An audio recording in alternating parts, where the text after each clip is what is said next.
Now the Christians in the churches would teach the people that the shaitan created the religion of Islam and that it was an evil religion. The media and everybody seemed to hate the Muslims, and this idea was propagated through our society. But I did not hate the Muslims. I wanted to guide the Muslims to the straight path and show them that they should not worship any rock or any man or any created thing. Now, could you imagine me telling a Muslim that? Now, at this time, I didn't really understand my religion very well, so I wanted to study it. So I began to read the Bible, and I wanted to learn my religion so I could teach it to others and teach it to the Muslims. But when I read the Bible, I was shocked. I couldn't believe what is in the Bible. I was surprised that every prophet came with the same message, that there is no God except for the one true God, and that you should worship Him alone. None of the prophets taught about a Trinity, not even a single one. They all came with the same message. They all came with the message of oneness of God. When I was young, I was taught to pray like this, with my hands together, looking up to the sky. This is the way I was taught to pray, you know, sitting on a chair, just putting your hands together like this. This is the way I was taught to pray. But when I was reading the Bible, I saw that the prophets, they fell on their face to pray.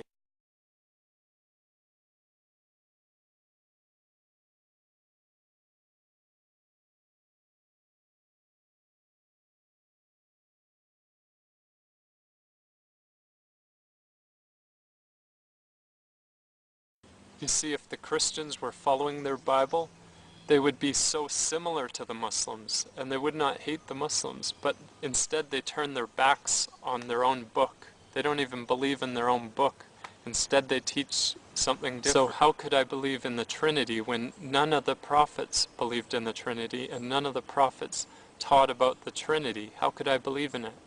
So I went to my family and I told them I do not believe in the Trinity, because none of the prophets did. And so they arranged for me to meet with one of my family members who is a minister. And I debated with him, and I said, I want to see where in the Bible does it say there's a Trinity. There's nowhere in the Bible. It doesn't say that anywhere.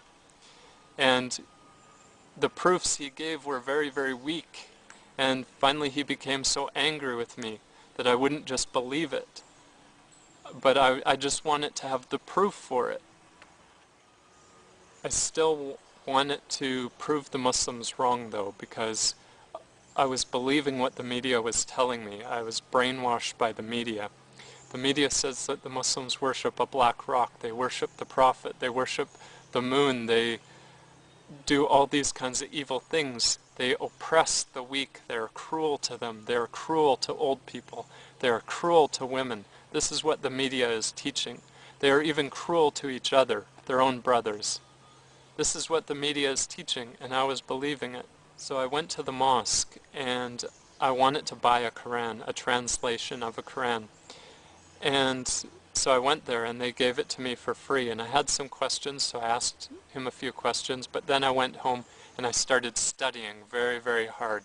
I'd study for hours and hours to try and find mistakes in the Quran and find problems with their religion, but I wasn't able to find any. Any problems I found were easily explained.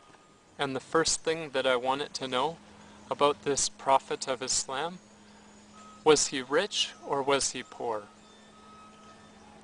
Because I thought that maybe he was only doing it for money. So I thought, okay, is he rich or was he poor? And I found out that he was wealthy first, and then he became poor after he began to deliver the message. And even after he began to deliver the message, they came and offered him money, but he refused it. So after I read the Quran, I knew that if there was any message from my Lord, that this was the message. And so I went to the Imam and I took the Shahada. Ashhadu an la ilaha illallah wa ashhadu an Muhammadan Rasulullah. And one of the greatest gifts that you have is that you are born into this religion of Islam. So do not turn your backs on it like the Christians have turned their backs on their religion. if only they would follow their book, they would be similar to the Muslims. Assalamu alaikum wa rahmatullah.